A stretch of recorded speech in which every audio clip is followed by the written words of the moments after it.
last year was difficult for U.S. Treasuries, and this year could even be more challenging with the Fed buying fewer bonds. Now, for those that don't think this is a problem because, well, you're not in the bond market, think again. The U.S. Social Security Fund only invests in Treasuries, and for that reason, it's a disaster that we all should be paying attention to. This fund has underperformed pension fund benchmarks in 11 of the past 13 years, and over the last 4 decades, has underperformed by an average of 4.5% a year. So it's consistent. Last year, the return on investment for a Social Security fund was 2.5%. Your standard portfolio, 15%.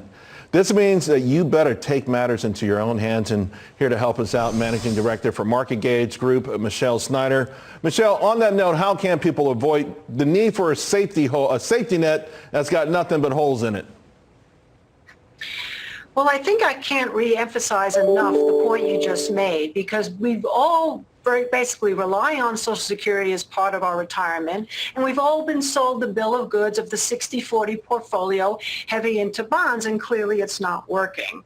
So this is a really good time for you to lose the mindset of passive investing and really get an education. And so there are many ways to get an education. As we know, there are many mentors out there, and whether somebody turns to you or to me or to whomever, you really have to make sure that they have a repeatable tactical strategy that navigates the current environment. And let's face it, the current environment right now is such where inflation is definitely going to be a factor. The dollar is going to go down. Actually, basically, the Fed said that today. They want a lower dollar. They want some inflation so that they can pay off the debt with cheaper dollars and possibly stagflation.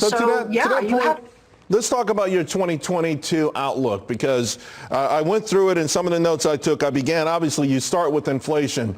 It's going to be there, to your point. So how do we make the most of it? Well, there are many. If you really understand that this is a true mega trend, there are so many instruments that you can trade to take advantage of it.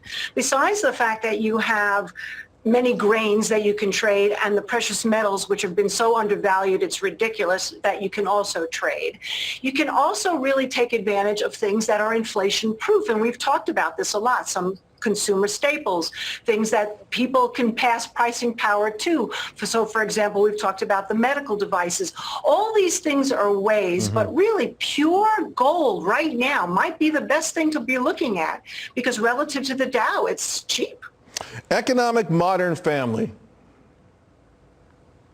Tell us about it.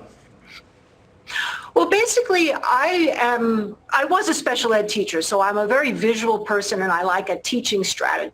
And so what this is 6 sectors and 1 index, being the Russell 2000, that really is represented through characters that give you an absolute concrete way to understand not only the economy, but in the market itself, how all these sectors are relating to each other, and then following the things that are strong versus those that are underperforming.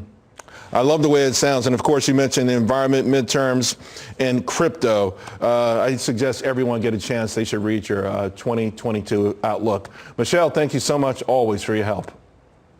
Thank you. So the Biden administration likes to tout